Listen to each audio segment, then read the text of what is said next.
Тешко дека оваа грчка влада и овој грчки премиер ќе ги придвижат работите во однос на прашањето за името, вели претседателот на Либералната партија на Грција Григорис Валианатос во ексклузивно интервју за македонската радиотелевизија. Според Валианатос, фактот што денес уставното име е признато од 134 држави во светот говори дека времето работи во корист на Македонија. So in this past period, I think that more than ever it has become clear that the Greek side, aside the whole constitutional name of the Republic of Macedonia, also is having some troubles with the Macedonian nation, Macedonian identity as a whole. So what I'm asking is, how is it possible for one to be upset and bothered by the existence of one nation and the name of their language, their culture, etc.? Well, first of all, I have to say that I'm very happy to communicate with people from Macedonia, which I love as a country and people, because we're all brothers. My history with the Macedonian problem is old, and people in Macedonia know it very well. I have been struggling for human rights. So, as a journalist, what I was up until 2 years ago, I was reporting what Greek people did not know, which is the reports of relevant organizations, I mean the United Nations, the Council of Europe, the European Union, and organizations of human rights, as to the right of, first, a group of Greek citizens of Macedonian origin, and then, of course, of the neighboring country. Now, as a politician, I want you to know that, first of all, in Greece there is liberal people, who understand fully in the way I do. And the way I do is that there is a nation which has a consciousness of a nation, a fresh nation, that has always been there. And that's it. Now, as a liberal politician, I believe that there is a right to self-determination. And I try to communicate that to my compatriots. And Greeks are angry because they have been trapped by their own politicians, because the discussion is on the name of the country, according to the Greeks, and it is not on the nationality and the language. So this is a trap that Greeks were not aware of, and now they are confused. Now, Greece is in a very severe crisis, and all the external issues go back in the agenda, unfortunately. I believe in the years to come we have to get to know each other better. I believe in the Balkans and in the brotherhood of people.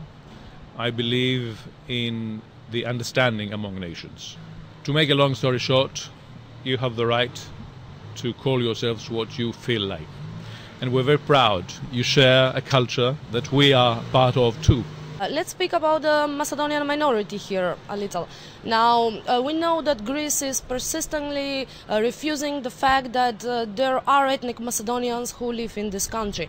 Now, basically we have a situation where Greece, who is a member state of EU, of NATO, of the UN, of the Council of Europe, yes, is denying the basic human rights, such as the right of self-identification, to the Macedonian minority that lives here. My question is, who is to blame for this unfortunate situation? Who is to blame more? Greece for not respecting all the documents and resolutions and judgments and recommendations from those organizations? Or maybe we need to blame those international organizations more because they are not putting enough pressure on Greece like they did, let's say, for the austerity measures? Well, it's a very long story, and it's a brave question. Nations, modern nations in the Balkans, try to identify themselves and disassociate themselves from other nations that they had been living through the Ottoman Empire. And there is an effort which reached the ethnic cleansing sometimes, that nations try to be clean. But that was a tendency in the 19th century, etc. I want to look forward. I can tell you about history, the way we teach history to the kids, and I can remind you of the wars and all hostilities and all that. I repeat that I don't feel threatened by anybody outside, and I know that there is people in several parts of West Macedonia, the Greek Macedonia, I mean, that feel like belonging to another nation, and there's others who don't. But again, I conclude as with my liberal word that in a free world, people should self-determine themselves and decide for their destiny. The European Union and all the other organizations try to deal in a diplomatic way.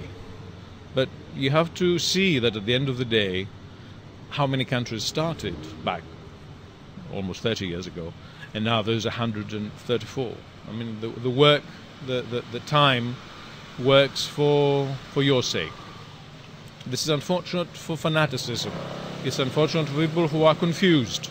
What's your stance on the confiscated properties of the Macedonian refugees from the civil war that are mostly placed in northern Greece now? Well, this is a legal issue that has international solutions. I believe there is international instances that Greeks go when they need, Cypriots go, Turks go, they will go. There's going to be a mobility on this issue. And I think that you can go by the book and your international rights and claim, and maybe you're wrong, maybe you're right. So since we mentioned international law, we have a situation where Greece is basically not respecting the judgment from the International Court in Hague, who said that the veto for Macedonia's integration into the NATO is illegal. So what kind of message do you think that this disrespecting of the international law sends in global frames? It is obvious that different governments interpret decisions in a different way. And let me take this example. The veto story. You know that the defense line of the government of Greece was we never vetoed. And of course the press of the time, and I'm a journalist, that's why I'm telling you, is that the lion prime minister with a veto that changed the world. I know you want to insist on the legal issue. I want to insist on looking forward. I don't think that we should go on pressing in this way. I think that we sit down, we should, and find a solution. And the solution, of course, is the way that the sovereign people wants. So you've mentioned that we have to sit and talk, of course. Yeah. We had a few initiatives, few invitations for direct meetings sent by top Macedonia officials, such as the Prime Minister and the President, to their Greek colleagues, but unfortunately all of them were denied. So do you think that the Greek side, this Greek government, is very much constructive like they claim? Well, it is difficult for this particular Greek government and this particular Prime Minister to sit down and move because he himself has been trapped in his own history. You should not expect this government to move, very frankly. And we'll see what the next government will do. I think that countries should go by their obligations in the international scene, have a clear consciousness, think about other nations and go.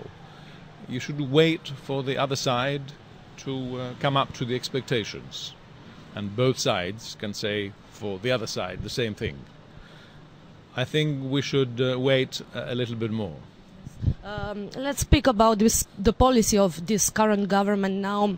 Although the interim court specifically forbids any monopolization of the term Macedonia, we had Foreign Minister Avramopoulos a few weeks ago promoting book for the alleged Greek character of Macedonia, and very often we can hear Greek politicians now saying how Macedonia is one and Greek. So many believe that this Greek government is actually holding back the process, going back to the policy of the 90s.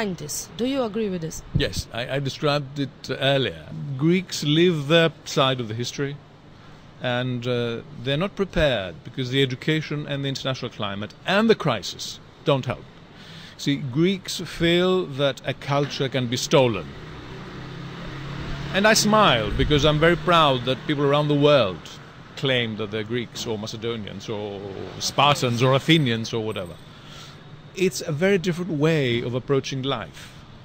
If you are short-sighted is the one, if you're free is the other one. And I believe that future generations should live together in the latter version. In the early 90s, we had a Macedonian government led by Social Democratic Union of Macedonia, who unfortunately accepted this, according to many shameful reference former Yugoslav Republic of Macedonia. They even lied to the people. They even lied to the people that this was going to last only for 2 months, and by the way, they gave up our flag. What do you think? Wasn't there any other way out? Was this really necessary to do? I think that the whole history since your independence is a history of mistakes. Mistakes by both sides. I want to go back to my personal proposal, which is painful because I've several times lost my job for the sake of professional journalism. Nothing martyric. I think we should sum up. We should view that the situation now in Greece is difficult, that this government cannot move. I realize that you realize that I described a trap that Greek people will find out, because there is the name of the country, but there is the name of the language, and there is the name of the identity. And these things are dealt separately, and Greek people don't know about it.